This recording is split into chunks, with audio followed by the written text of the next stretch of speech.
Hello student, welcome all to my YouTube channel. बच्चों, आज हम एनसीईआरटी के क्लास 12th के सॉल्यूशन चैप्टर का एक्सरसाइज सॉल्व करने वाले हैं।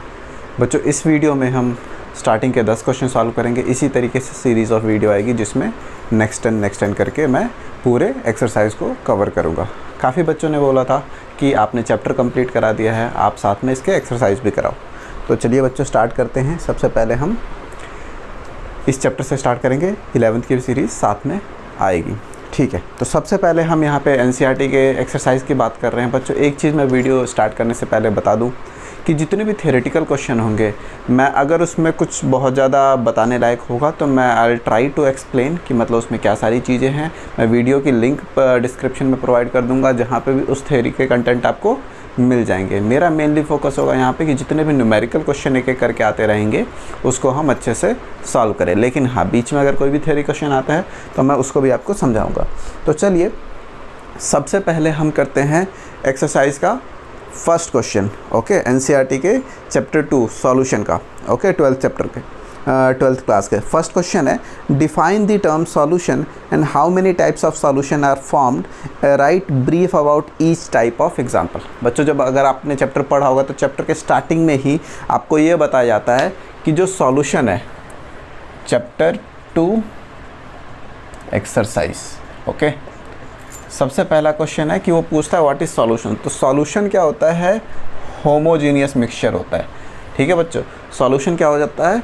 Homogeneous mixture. Solution homogeneous mixture है। उसके अलावा ऑफ टू और मोर कंपोनेंट, ऑफ टू और मोर कंपोनेंट।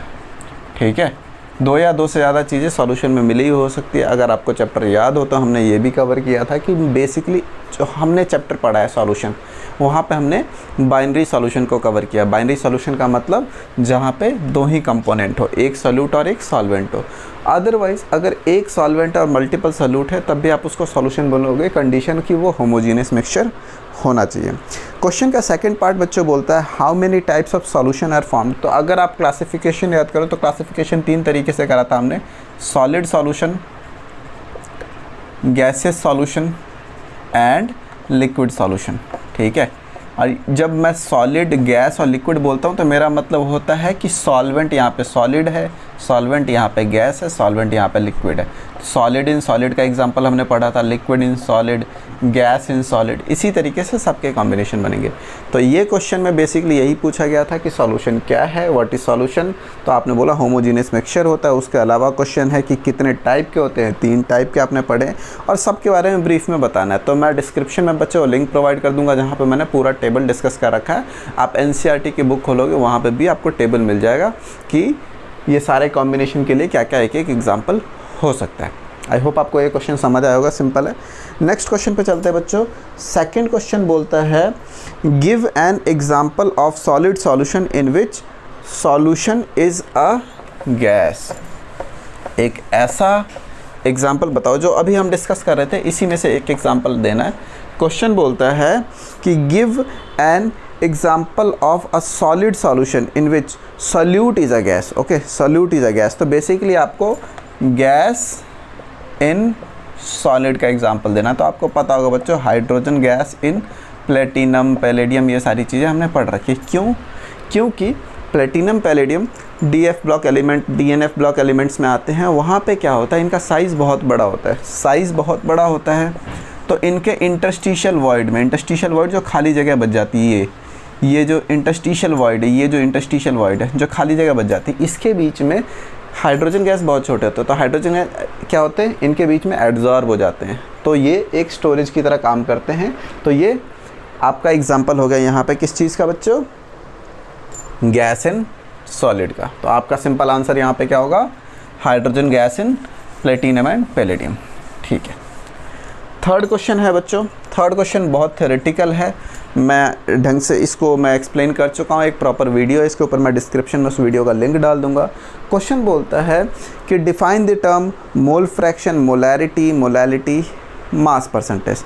तो ये सारी चीज़ें बिल्कुल थ्योरेटिकल है, मैं डिस्क्रिप्शन में इसका लिंक डाल दूंगा। अगर मैं ऊपर से बताना चाहूँ मोल फ्रैक्शन क्या होता है, तो मोल फ्रैक्शन सिंपली क्या होता है, mole fraction of any component equals to number of moles of that component divided by total number of moles present in solution. तो अगर कोई बाइनरी सॉल्यूशन है तो उसमें दो कंपोनेंट होंगे, एक सॉल्यूट एक सॉल्वेंट। एक को ए से रिप्रेजेंट करते हैं, दूसरे को मैं बी से रिप्रेजेंट कर रहा हूँ। तो अगर मैं मोल फ्रैक्शन ऑफ ए की बात करूँगा तो number of moles of A divided by total number of moles, and number of moles of B बात करूँगा तो number of moles of D divided by total number of moles. ठीक है बच्चों। इसी तरीके से मोलैरिटी सिंपल होता है number of moles of solute present in 1 litre of solution. Number of moles of solute present in 1 litre of solution. ठीक है।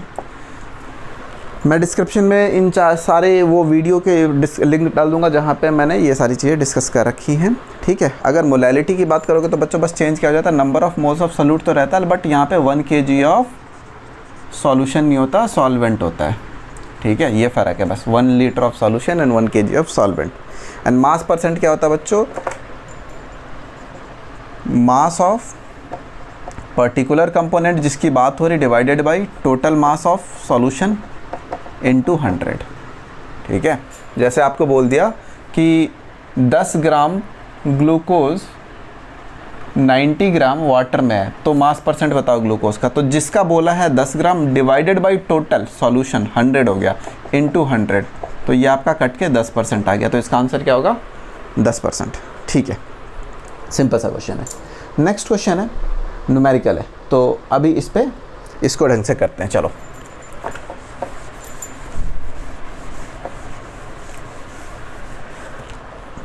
तो बच्चों क्वेश्चन है, क्वेश्चन को ढंग से नोट करता है। और हमेशा एक चीज़ याद रखना बच्चों, कभी भी आपसे अगर कोई क्वेश्चन सॉल्व करने को आता है तो बच्चे मैक्सिमम बच्चे क्वेश्चन सॉल्व इसलिए नहीं कर पाते क्योंकि उनका जो अप्रोच होता है क्वेश्चन करने का वो गलत डायरेक्शन में होता है। हमेशा कभी भी कोई भी क्वेश्चन अगर आपको न्यूमेरिकल आता है तो 2-3 चीज़ों का ध्यान रखना बहुत ज़रूरी है। क्या निकालने को बोला और क्या दे रखा और किस तरीके से आप उनके बीच में लिंक बिठा सकते हो। आप सीधे जो गिवन वैल्यू है उसको लिख के फिर एक डायरेक्शन में चलने की कोशिश करोगे बिना जाने के निकालना क्या है, तो आपको प्रॉब्लम हो सकती है। तो नेक्स्ट क्वेश्चन नोट करते हैं, देखते हैं किस तरीके से हम इसका सॉल्यूशन निकाल सकते हैं। बोलता है क्वेश्चन 4 है concentrated nitric acid, nitric acid is HNO3। ठीक है, concentrated nitric acid use in laboratory is 68% nitric acid by mass of in aqua solution. तो आपको इसका जो कंसंट्रेशन है 68% दे रखा है, इम्पॉर्टेंट है बाई मास बोला है। ठीक है, यहाँ पे मास बाई मास परसेंट की बात हो रही है। ठीक है, in aqua solution, aqua solution का मतलब उसका दूसरा कंपोनेंट क्या है? वाटर है। एक्वा सॉल्यूशन बोला है ना, तो इसका दूसरा कंपोनेंट H2O है। ठीक है, what should be the molarity, क्या क्या बोला है क्वेश्चन में? मोलैरिटी निकालने को बोला है। What should be the molarity if density of solution is, अच्छा density of solution is 1.504 grams per millilitre. ठीक है, इतना हमें इंफॉर्मेशन गिवन है। अब हमें बोला है कि आप इसके लिए मोलैरिटी निकालो। तो देखो सिंपल सी चीज़ है, आपको HNO3 दे दिया 68% बाई मास है, एक्वा सॉल्यूशन है, मोलैरिटी कैलकुलेट करनी, डेंसिटी गिवन है। क्वेश्चन कभी भी आए तो सबसे पहले क्या देखो कि आपको कैलकुलेट क्या करना है। तो बच्चों आपको कैलकुलेट मोलैरिटी करनी है। ठीक है, मोलैरिटी का फॉर्मूला क्या होता है? A × 1000 upon B × volume in millilitre. ठीक है, A डिवाइडेड बाई B, इसको आप क्या लिख सकते हो? Number of moles. ठीक है, नंबर ऑफ मोल्स, किस चीज़ के नंबर ऑफ मोल्स? ऑब्वियस सी बात है सोल्यूट के। ठीक है, सोल्यूट यहाँ पे क्या है? HNO3। तो सबसे पहला क्वेश्चन है कि मेरे को नंबर ऑफ मोल्स दे रखा है, डायरेक्टली तो क्वेश्चन में दे नहीं रखा, तो नंबर ऑफ मोल्स निकालते हैं। तो नंबर ऑफ मोल्स बेसिकली मेरे को HNO3 का नंबर ऑफ मोल्स निकालना है। बोला है 68% बाई मास। जब आपको बोला 68% बाई मास तो आप अज्यूम कर लो कि सॉल्यूशन जो है आपके पास 100 ग्राम है। ठीक है, सॉल्यूशन 100 ग्राम है तो HNO3 कितना ग्राम हो गया? अगर 68% बाई मास है तो 68 ग्राम, हाँ है ना। अगर 68% बाई मास बोल रखा है तो अगर सॉल्यूशन मेरे पास 100 ग्राम्स होगा तो मेरे पास HNO3 कितना होगा? 68 ग्राम्स। नंबर ऑफ मोल 68 ग्राम के लिए HNO3 का कितना होगा? 68 गिवन वेट अपॉन में molar mass. Molar mass HNO3 का कितना होता है? HNO3 का बच्चों मोलर मास हो जाएगा 63 1। ठीक है, 1 प्लस नाइट्रोजन का कितना होगा? 28 plus sorry 1 plus single nitrogen है 14 हो गया, प्लस आपका कितना हो गया 48, ठीक है 16 इंटू 3, ऑक्सीजन का 16 प्लस करो ये 63 आ जाएगा। तो 68 डिवाइडेड बाई 63, इसकी वैल्यू बच्चों इसकी वैल्यू आपको मिल जाएगी 1.079 मोल। ठीक है, मैं इसको ऊपर से मिटाता हूँ, जो जो इंपॉर्टेंट चीज़ें हम नोट करके रखेंगे। ठीक है, डेंसिटी मेरे को ये पता चल गया कि इसका नंबर ऑफ़ मोल्स ये है। तो अगर मैं इस फार्मूले की बात करूँ तो इस फार्मूले में मेरे को डालने के लिए 1.079 नंबर ऑफ़ मोल्स मिल गया, इंटू 1000 भी मिल गया, लेकिन मेरे को वॉल्यूम इन मिलीलीटर अभी भी नहीं पता, वॉल्यूम इन मिलीलीटर नहीं पता। अच्छा, वॉल्यूम इन मिलीलीटर कैसे निकालेंगे बच्चों? अब याद रखना ये जो वॉल्यूम इन मिलीलीटर वो सॉल्यूशन का है, ठीक है, वो खाली HNO3 का नहीं है। आपने सॉल्यूशन कितना माना था? आपने सॉल्यूशन माना था 100 ग्राम, हाँ या ना? सॉल्यूशन आपने कितना माना था? 100 ग्राम। ठीक है, तो आपको पता है कि डेंसिटी क्या होती है? मास डिवाइडेड बाय वॉल्यूम, है ना? Mass divided by volume. आपको कैलकुलेट करनी है वॉल्यूम, तो volume equal to mass divided by density हो गया, है ना? सॉल्यूशन का मास कितना है? सॉल्यूशन का मास तो 100 ग्राम है, तो आप क्या करोगे 100 डिवाइडेड बाय डेंसिटी 1.504। ठीक है, जब आप ये चीज़ करोगे तो आपको पता चल जाएगा कि जो वॉल्यूम इन मिलीलीटर आपको लेना है, जब 100 को लगभग 1.5 से डिवाइड करोगे तो 50 से थोड़ा सा ज़्यादा वैल्यू, इसकी वैल्यू आ गई आपकी 66.5 मिलीलीटर। ओके, इसकी वैल्यू आ गई 66.5 मिलीलीटर।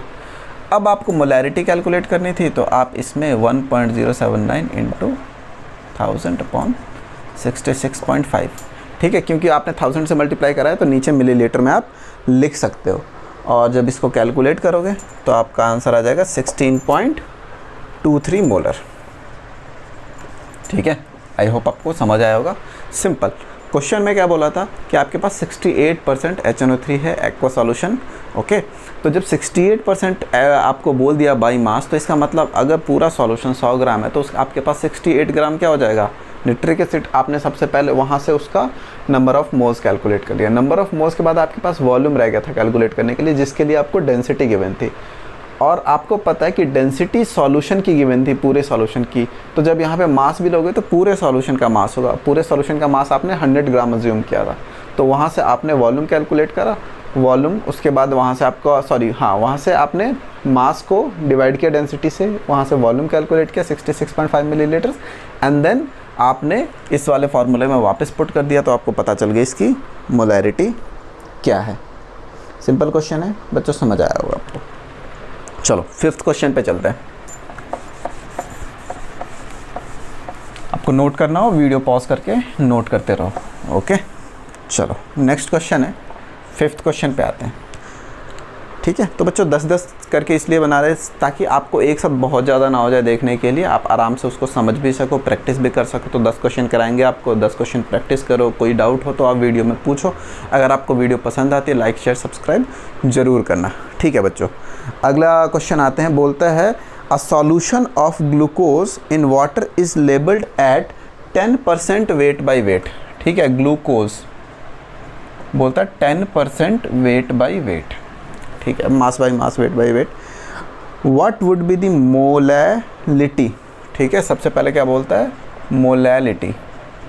मोलैलिटी कैलकुलेट करना है, and mole fraction. Mole fraction calculate करना है। Molality, mole fraction of each component of the solution. Each component का मतलब ग्लूकोज, और आपने क्या बोला है? A solution of glucose in water. तो पानी के साथ है, वाटर के साथ है, तो आपको दोनों कंपोनेंट का molality and mole fraction calculate करना है। ठीक है, if density of solution, density अगर आपको 1.2 ग्राम्स पर मिलीलीटर है, तो आपको बोला गया है कि मोलैलिटी भी कैलकुलेट कर दो साथ में। मोलैरिटी या मोलैरिटी तो हम पहले कर चुके हैं। मोलैरिटी भी कैलकुलेट कर दो। ठीक है, तो आपको बोला कि ग्लूकोज सॉल्यूशन है वाटर में 10% weight by wait. Molality calculate करो, मोल फ्रैक्शन कैलकुलेट करो, और अगर डेंसिटी मेरे को पता है तो साथ में मोलैलिटी भी कैलकुलेट कर दो। तो सबसे पहली चीज़, अगर आपको मोलैलिटी कैलकुलेट करनी है, ठीक है, हमेशा बच्चों क्या अप्रोच होना चाहिए वो सीखने की कोशिश करो। अगर आपको अप्रोच क्लियर है ना तो क्वेश्चन अपने आप कर पाओगे। लेकिन हाँ, आप बिना सोचे समझे खाली क्वेश्चन को लिखना चालू कर देते हो और बिना ये सोचे कि किस डायरेक्शन में जाना सॉल्व करना चालू करोगे तो बहुत कम चांसेस हैं कि आपका क्वेश्चन सही हो, क्योंकि सही क्वेश्चन एक तरीके से गलत होने के 1,00,000 तरीके हो सकते हैं, ठीक है। तो मोलैलिटी का फॉर्मूला क्या होता है? Number of moles of solute divided by mass of solvent in kg। यही होता है ना, number of moles of solute divided by mass of solvent in kg, है ना। अगर आप यहाँ पे ग्राम लिखते हो, अगर यहाँ पे आप ग्राम लिखते हो इन ग्राम, तो 1000 से आप मल्टीप्लाई कर दोगे, ये तो आपने पढ़ा हुआ है। अब क्वेश्चन क्या है कि जब आपको क्वेश्चन में बोला गया है कि ग्लूकोज का भी और वाटर का भी दोनों की मोलैलिटी निकालनी है, तो बस एक बार नंबर ऑफ मोल्स ग्लूकोज का ऊपर रखूंगा, एक बार नंबर ऑफ मोल्स वाटर का ऊपर रखूंगा, एंड देन मैं कैलकुलेट करने की कोशिश करूंगा, ठीक है। तो क्वेश्चन को अगर मैं एक बार फिर से पढ़ूँ तो बोलता है, a solution of glucose in water is labelled at 10% weight by weight, what would be the molality and mole fraction of each component of the solution, ठीक है। तो जब दोनों कंपोनेंट के सॉल्यूशन का है तो आपको number of moles of solute, जब ग्लूकोज का निकालना होगा तो ग्लूकोज का चाहिए होगा, जब वाटर का निकालना होगा तो वाटर का चाहिए होगा। तो सबसे पहले number of moles of glucose निकालो। गिवन वे, अगर देखो 10% वेट बाय वेट दिया तो मैं मान लूँ कि पूरा सॉल्यूशन 100 ग्राम है, ये तो मान ही सकता हूँ। तो जब मैंने मान लिया कि पूरा सॉल्यूशन 100 ग्राम है तो उसमें 10 ग्राम वाटर हो जाएगा और 90 ग्राम क्या हो जाएगा? 90 ग्राम ग्लूकोज हो जाएगा। तो 10 ग्राम डिवाइडेड बाय ग्लूकोज का मोलर मास अगर आपको पता है तो वो 180 होता है, आप कर लेना C6H12O6। जब उसको सॉल्व करोगे तो इतना ही आएगा। इसकी वैल्यू बच्चों आएगी 0.0555 मोल्स, ठीक है। एंड जब number of moles of water calculate करोगे तो कितना बच गया? 100 में से 10 अगर ग्लूकोज है तो 90 ग्राम वाटर होगा, और वाटर का कितना होता है? 18, ठीक है, H2O। तो ये 5 मोल हो गया, हाँ या ना। अब ये जब आपको एक बार कैलकुलेट कर ली तो आपके लिए कैलकुलेट करना बहुत सिंपल है कि मोल फ्रैक्शन ऑफ सॉल्यूशन में आप बेसिकली मोलैलिटी क्या होगी। तो मैं ऊपर जो गिवन था उसको मिटाता हूँ।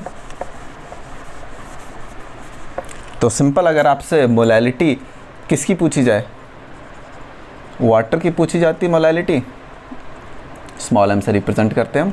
तो नंबर ऑफ मोल्स कितने बच्चों? 0.0555, ठीक है। ये आपका क्या हो गया? Number of moles of solute, ठीक है, 0.0555, ठीक है। और उसके बाद अगर आपको into 1000 करोगे, ठीक है, एंड डिवाइडेड बाय ग्राम्स में कितना वेट है बच्चों? 90 ग्राम है वाटर, है ना। नंबर ऑफ मोल्स ऑफ, अगर आपको ग्लूकोज होगा ना, ये आपका अगर मोलैलिटी ग्लूकोज की कैलकुलेट करना चाहते हो तो क्या होगा? यहाँ पे number of moles of glucose आपने नोट कर लिया, number of moles of glucose into 1000 divided by आपका क्या हो गया? मास of solvent. Mass of solvent क्या है? वाटर है, तो वो उसका मास कितना है? 90 ग्राम है। आप इसको कैलकुलेट करो, आपका आंसर आ जाएगा 0.617 मोल, ठीक है बच्चों। तो ये आपको समझ आ गया होगा, ठीक है। अच्छा, इसी तरीके से अगर आपको ग्लूकोज के लिए करना है तो आप ऑपोजिट कर दोगे। यहाँ पे अगर मोलैलिटी ऑफ वाटर बोला गया है तो आप क्या करोगे? यहाँ पे रिवर्स कर दोगे। जो number of moles of water आ जाएगा यहाँ पे आ जाएगा इंटू 1000 एंड डिवाइडेड बाय, उसके लिए दूसरा कंपोनेंट क्या हो गया? 10 ग्राम हो गया। तो इसको आप कैलकुलेट कर सकते हो। तो आपको किसके लिए पता चल जाएगा? मोलैलिटी ऑफ वाटर भी। लेकिन आइडियली क्या होता है कि हमेशा जब आप मोलैलिटी की बात करते हो तो आप सॉल्यूट की बात करते हो। सॉल्यूट हमेशा क्या होता है? जो कम अमाउंट में होता है। तो आप यहाँ पे ग्लूकोज का निकालो, ठीक है। नेक्स्ट पार्ट पे आते हैं। अभी हमने ये देख लिया कि number of moles of glucose है 0.0555 and number of moles of water है आपके पास 5। आपसे क्वेश्चन में बोला गया था मोल फ्रैक्शन ऑफ ग्लूकोज निकालना। तो मोल फ्रैक्शन ऑफ ग्लूकोज क्या होगा? Number of moles of glucose divided by total number of moles. तो टोटल नंबर ऑफ मोल्स में फिर दोबारा ग्लूकोज प्लस वाटर हो जाएगा, तो ये हो जाएगा 0.0555 डिवाइडेड बाय 5.555। ठीक है, तो ये तो हो गया आपका ग्लूकोज का, तो इसका आंसर आ जाएगा 0.01। और जब आप मोल फ्रैक्शन ऑफ वाटर की बात करोगे तो number of moles of water 5 है divided by total number of moles. और आपको पता बाइनरी सॉल्यूशन है ना, तो बाइनरी सॉल्यूशन में दोनों का सम हमने पढ़ा हुआ कितना होता है, 1 के बराबर होना चाहिए, है ना। तो अगर ये 0.01 है तो इसका वैल्यू हमेशा 0.99 आएगी। आप इसको सॉल्व करोगे तब भी 0.99 आएगी। अदरवाइज़ आप देख सकते हो कि बाइनरी सॉल्यूशन है तो आपको पता है कि mole fraction of A plus mole fraction of B क्या होता है 1। अगर आपने मोल फ्रैक्शन ऑफ ए निकाल लिया 0.01 तो बस मोल फ्रैक्शन ऑफ बी कैसे कैलकुलेट होगा, 1 माइनस 0.01 दैट इज़ 0.99। तो ये तो एक पार्ट हो गया बच्चों क्वेश्चन का। इसके बाद हम आते हैं मोलैरिटी पे। ओके, क्वेश्चन में क्या बोला था, मोलैरिटी भी कैलकुलेट करनी है। उसके लिए हमें डेंसिटी कितने की दे रखी है, डेंसिटी हमें दे रखी है 1.2 ग्राम पर मिलीलीटर। ओके, अब हमने माना है सॉल्यूशन कितना है, 100 ग्राम माना था, उसी में से हमने 10 ग्राम ग्लूकोज माना था और 90 ग्राम वाटर माना था, है ना। तो अगर आपको मोलैरिटी कैलकुलेट करनी है तो मोलैरिटी का क्या होता है, number of moles of solute, है ना, into 1000 upon volume of solution in millilitre. Number of moles of solute, number of moles of solute glucose के कितने नंबर ऑफ मोल्स मैंने कैलकुलेट करें, 0.0555, है ना, into 1000 divided by volume of solution in millilitre. अच्छा, volume of solution करने के लिए क्या होगा, आपकी डेंसिटी मास अपॉन वॉल्यूम होती है, तो वॉल्यूम आपका क्या हो गया, मास डिवाइडेड बाय डेंसिटी। मास आपका टोटल 100 ग्राम है, डेंसिटी आपकी 1.2 है। ठीक है, तो जब इसको कैलकुलेट करते हो तो आपको पता चल जाएगा 83.33 मिलीलीटर आपके पास सॉल्यूशन है। तो 83.33 इसको यहाँ पर रखोगे तो आपका आंसर आ जाएगा बच्चों 0.67 मोलर। तो आई होप आपको ये क्वेश्चन भी समझ आया होगा। नेक्स्ट क्वेश्चन पे चलते हैं बच्चों, और नेक्स्ट क्वेश्चन बहुत इंपॉर्टेंट है पेपर पॉइंट ऑफ व्यू से, थोड़ा ट्रिकी है, ध्यान से समझना। ओके, बहुत इंपॉर्टेंट है पेपर पॉइंट ऑफ व्यू से। Next question that is question number 6। Question number 6, ध्यान से क्वेश्चन पढ़ते हैं एंड उसको सॉल्व करने की कोशिश करते हैं। ठीक है, सिंपल नहीं है, थोड़ा सा ट्रिकी है।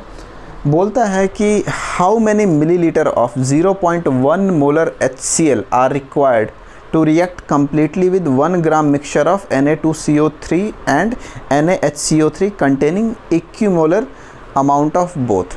तो एक एक करके ब्रेक करते हैं क्वेश्चन को। क्वेश्चन बोलता है कि how many millilitre of 0.1 molar HCl।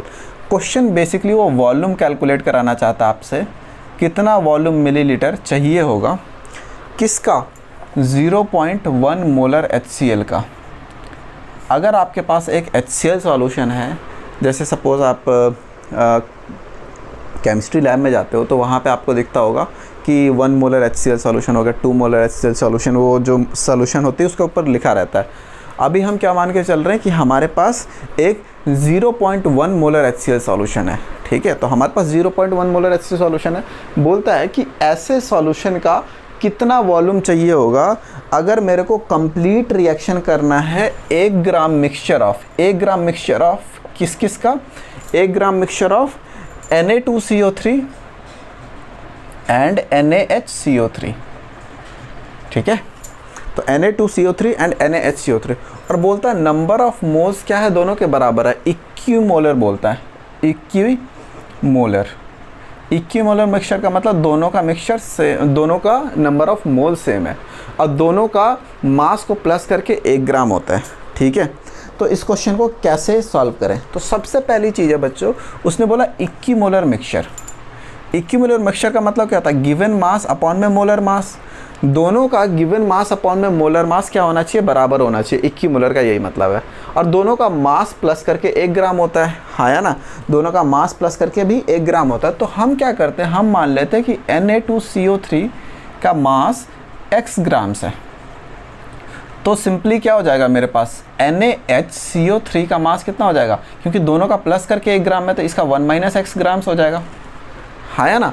That means अब दोनों को प्लस करो, तो दोनों को प्लस करोगे तो आपका 1 ग्राम आ जाएगा। तो अगर मान लो सपोज ये 0.6 है तो ये 0.4 होगा, ये 0.1 है तो ये 0.9 होगा, प्लस करके क्या आना चाहिए, 1 ग्राम आना चाहिए। तो मैंने एक को x ग्राम मान लिया, दूसरे को 1 - x ग्राम मान लिया। अच्छा, जब ऐसा किया तो मैं दोनों को प्लस करके देखता हूँ 1 ग्राम, ये कंडीशन हो गई मेरी सही। दूसरा बोलता है इक्विमोलर मिक्सचर, दोनों के नंबर ऑफ मोल्स बराबर होने चाहिए, that means x divided by number of moles of Na2CO3। अगर आपसे Na2CO3 का नंबर ऑफ मोल्स कैलकुलेट किया जाए तो कितना होगा बच्चों, सोडियम है, सोडियम का 23 होता है, 23 2 जा 46, 46 प्लस 12 58, 58 प्लस 48, ये आपका कितना हो जाएगा, 106 ग्राम। ठीक है, इसी तरीके से 1 - x divided by NaHCO3, NaHCO3 का जो मास होगा वो बच्चों 84 ग्राम्स होगा।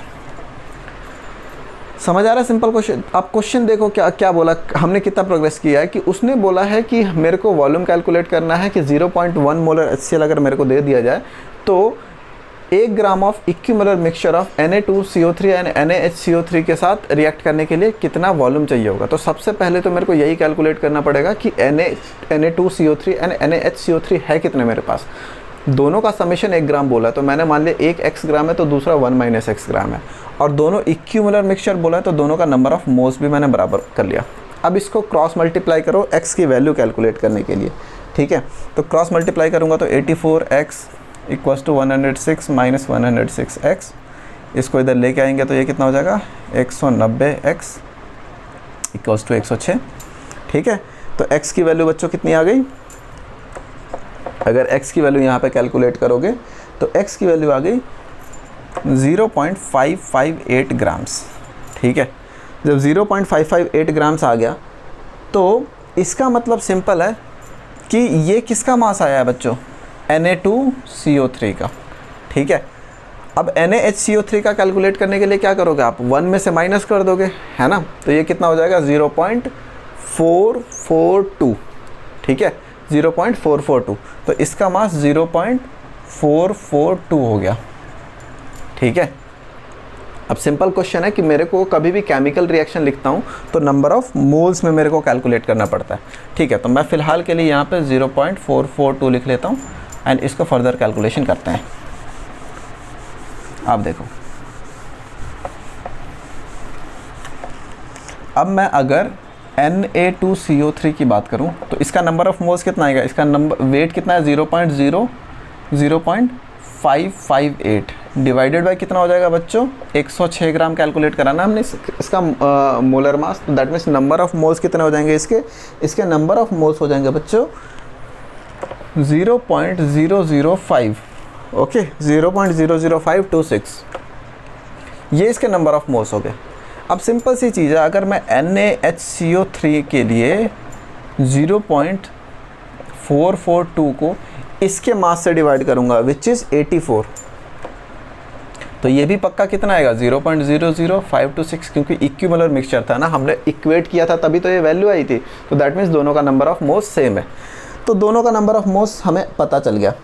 अब क्वेश्चन है कि अगर आपसे पूछा गया है कि कितना वॉल्यूम चाहिए होगा, तो उस वॉल्यूम को सिंपली कैलकुलेट करने के लिए देखो क्या है, हमें बैलेंस्ड केमिकल इक्वेशन पता होनी चाहिए दोनों केस में। दोनों केस में जब आप HCl के साथ, उस आपका क्वेश्चन क्या बोला है 0.1 मोल ऑफ HCl है, आपको क्या बोला है 0.1 मोलर ऑफ HCl जब इसके साथ रिएक्ट करोगे तो सबसे पहले आपको रिएक्शन पता होना चाहिए Na2CO3 को जब HCl से रिएक्ट करोगे तो बैलेंस्ड केमिकल इक्वेशन क्या बनेगी। ठीक है, तो ये चीज़ बच्चों बिल्कुल ध्यान रखना कि कभी भी Na2CO3 या NaHCO3 रिएक्ट करता है तो आपका बनता क्या है, NaCl बनेगा, उसके बाद CO2 प्लस H2O। ठीक है, इसमें क्या बनता है H2O। अब अगर मैं इस इक्वेशन को बैलेंस करूं तो यहाँ पे सिंपली क्या हो जाएगा 2HCl एंड 2 NaCl। अगर बच्चों आप देखोगे तो ये आपका बैलेंस्ड केमिकल इक्वेशन, यहाँ पे सारी चीज़ें बैलेंस्ड है।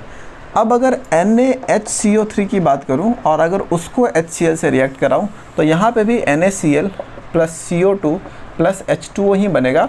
खाली आप जब बैलेंस कर रहोगे तो डिफरेंस आएगा। यहाँ पे हर चीज़ पहले से बैलेंस्ड है। आप देखोगे एक Na है, फिर अगर हाइड्रोजन की बात करोगे 2 हाइड्रोजन है, यहाँ पे हाइड्रोजन 2 है, तो दैट मीन्स ये इक्वेशन पहले से बैलेंस्ड है। ओके, तो इसका मतलब मेरे को ये समझ आया कि 1 मोल Na2CO3 के लिए 2 मोल HCl चाहिए होता है, ठीक है, एंड 1 मोल NaHCO3 के लिए 1 ही मोल HCl चाहिए होता है।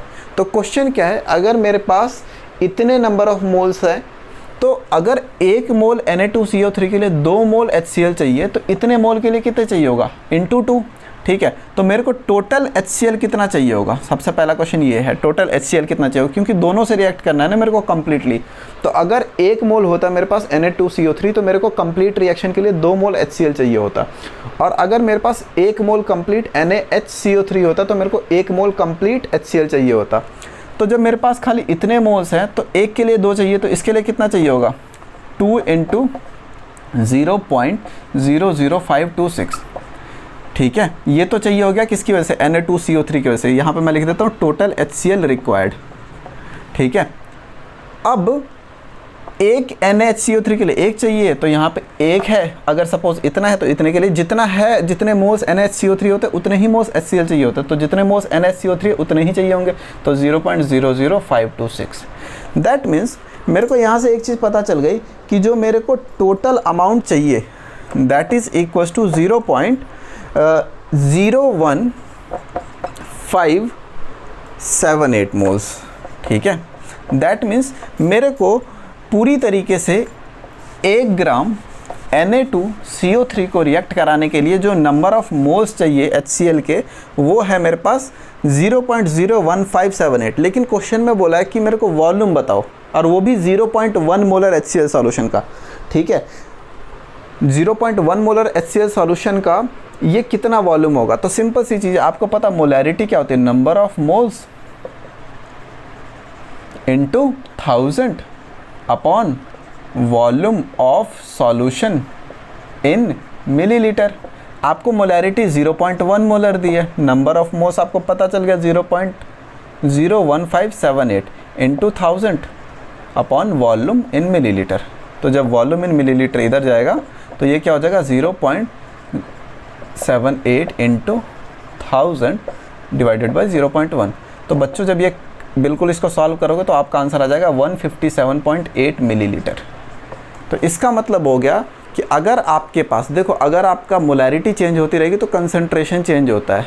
1 लीटर में कितने नंबर ऑफ मोल्स है उस पर्टिकुलर चीज़ के, वो चेंज होती है।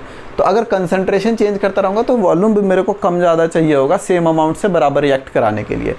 तो इससे मेरे को ये पता चलता है कि अगर मेरे पास 0.1 मोलर HCl सॉल्यूशन है, ठीक है, और मेरे पास 1 gram equimolar mixture of Na2CO3 and NaHCO3 है, तो अगर उससे मेरे को कंप्लीट रिएक्शन चाहिए पूरी तरीके से, तो मेरे को 157.8 millilitre of 0.1 molar HCl solution चाहिए होगा। आई होप बच्चों आपको ये भी क्लियर हुआ होगा। अब चलते हैं 7th क्वेश्चन पे।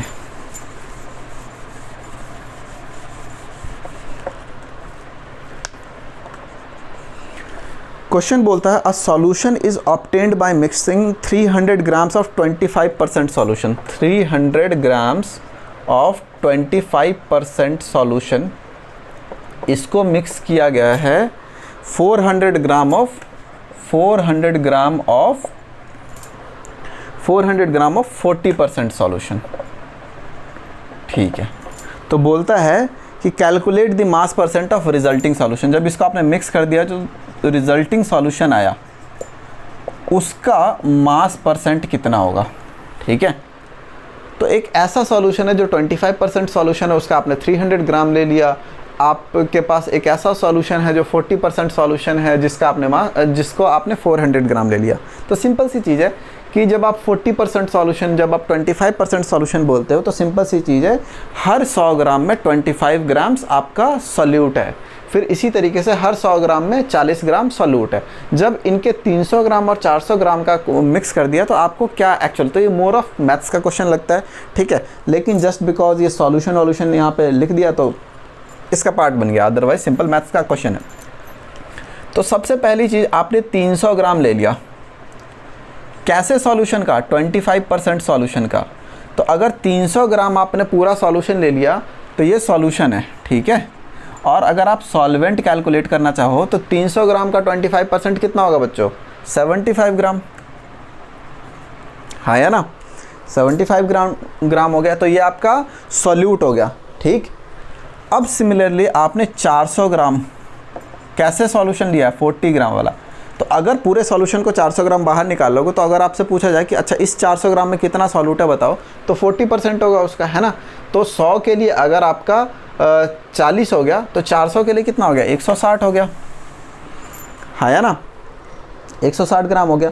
अब क्वेश्चन में बोला है कि मास परसेंट ऑफ रिजल्टेंट सॉल्यूशन निकालो, तो मास परसेंट ऑफ रिजल्टेंट क्या हो जाएगा?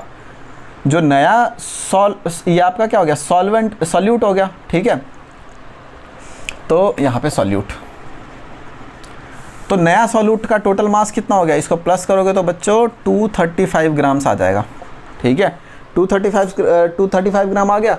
सॉल्यूशन कितना हो गया? 300 प्लस 400 700 ग्राम इंटू 100, मास परसेंट बोला कैलकुलेट करने को। कैलकुलेट करो तो पता चल जाएगा 33.5%, ठीक है। 33.5% ऑफ सॉल्यूट हो गया। और वही अगर वाटर निकालना चाहोगे, मतलब इसको ये क्वेश्चन अगर पढ़ोगे तो बोलता क्या है कि a solution obtaining mixture of इतना, ठीक है। यहाँ पे ऐसा बोल नहीं रखा कि दूसरा सॉल्यूशन वाटर में कर रखा, लेकिन अगर आप सेकंड कंपोनेंट जो सॉल्वेंट है उसका निकालना चाहोगे तो बाइनरी सॉल्यूशन है।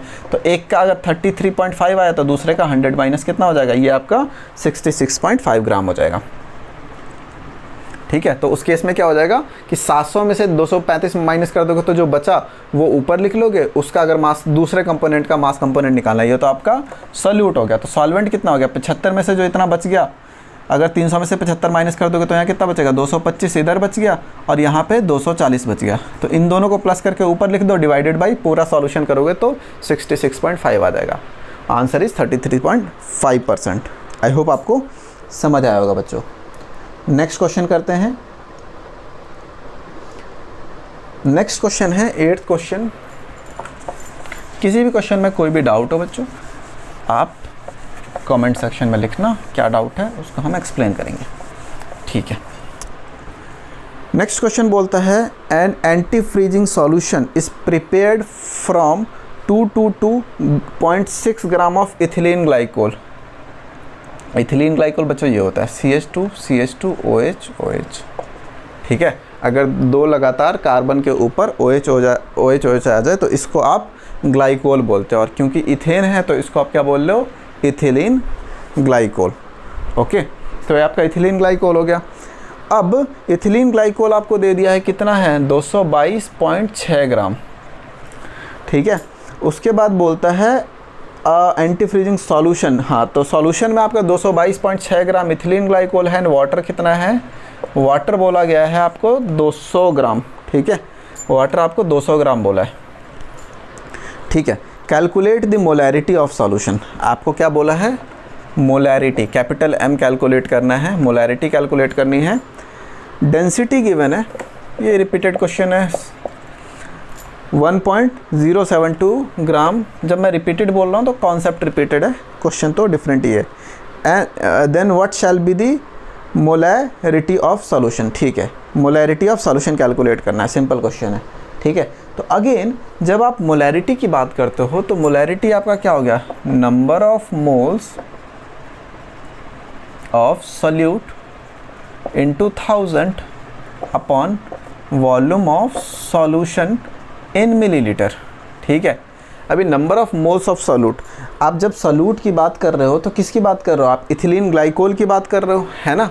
इथिलीन ग्लाइकोल वाटर में मिक्स्ड है, तो इथिलीन ग्लाइकोल का नंबर ऑफ मोल्स कैलकुलेट कर लो। नंबर ऑफ मोल्स किसका? इथिलीन ग्लाइकोल का। मास कितना है? 222.6 डिवाइडेड बाई, इसका अगर मैं एक साथ निकालना चाहूँ तो C2H6O2, C2H6O2, ये आपका इथिलीन ग्लाइकोल का कंप्रेस्ड फार्मूला हो गया। तो इसका टोटल मास बच्चों कैलकुलेट करोगे तो आपका आ जाएगा 62 ग्राम्स, ठीक है। कितना आ जाएगा? 62 ग्राम। ये 24 हो गया, 2 कार्बन 2 ऑक्सीजन, आपके कितना हो गए? 32 एंड 6 तो 30 और हाँ तो 62 हो गया। जब इसको आप कैलकुलेट करोगे बच्चों तो आपका ये आ जाएगा 3.59। तो आपको पता चल गया कि, इसको मैं मिटाता हूँ, आपको ये पता चल गया कि नंबर ऑफ मोल्स कितना है 3.59। अब यहाँ पे डालने के लिए 3.59 तो पता चल गया। Volume of solution in millilitre, volume of solution निकालने के लिए सिंपल सी चीज़ है, पहले टोटल मास ऑफ सॉल्यूशन तो निकालो, तो वो 222.6 इथिलीन ग्लाइकोल प्लस 200 पानी, तो ये 422.6 ग्राम्स हो गया सॉल्यूशन। अब अगर आपको पता है कि डेंसिटी क्या होती है, मास अपॉन वॉल्यूम, वॉल्यूम निकालना है तो मास अपॉन डेंसिटी हो गई। मास है 422.6 डिवाइडेड बाय डेंसिटी कितनी गिवन है 1.072। ठीक है, जब इसको आप सॉल्व करोगे तो आपको पता चलेगा कि आपका वॉल्यूम कितना है बच्चों 394.2 मिलीलीटर। बस सिंपल है, ये ऊपर आपने डाल दिया यहाँ पे, इसमें अगर मैं सब्स्टिट्यूट करूँगा तो 3.59 ऊपर आ गया इंटू 1000 डिवाइडेड बाय 394.2। जब इसको सॉल्व करोगे बच्चों तो आपका आंसर आ जाएगा 9.1 मोल पर लीटर, दैट इज़ मोलैरिटी, मोल पर लीटर इज मोलैरिटी। तो this is answer. Simple concept है, रिपीटेड हो गया हमारे लिए। ठीक है, नेक्स्ट क्वेश्चन बच्चों, 9वें क्वेश्चन पे चलते हैं।